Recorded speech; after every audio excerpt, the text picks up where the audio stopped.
Hey everybody, Mitch again, and we are back at the painting supplies, etc.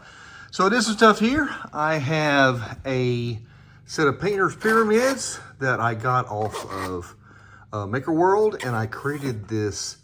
I had another video on this. This is a pyramid holder, actually my most popular download so far, upload onto Maker World. Got another thing for my church keys there for the opening paints and stuff like that. And over here, I kind of went wild with a bit of other 3D printing accessories.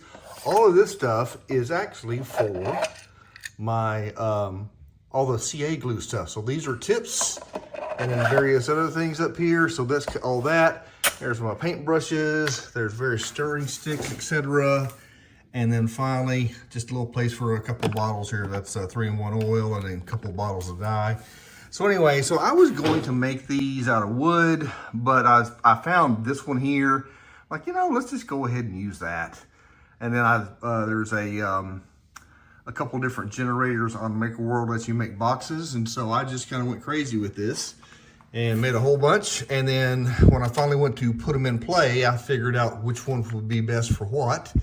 And I'm just trying to kind of arrange things that's easy. I think I've got one more thing to do here. And I'm probably gonna make a set of drawers, small drawers to go down here below this.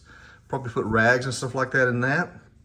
And then I think I'll be done with this. But this is just a couple things that I did with my 3D printer. You can do, like I said, you don't have to make anything like this. This is all free. I'll link all of these things in the description so that you don't have to make them yourself. You can just download them and print them if you got a 3D printer, or you can find somebody who's got a 3D printer. So anyway, just more organization. So there we go. Thanks for watching.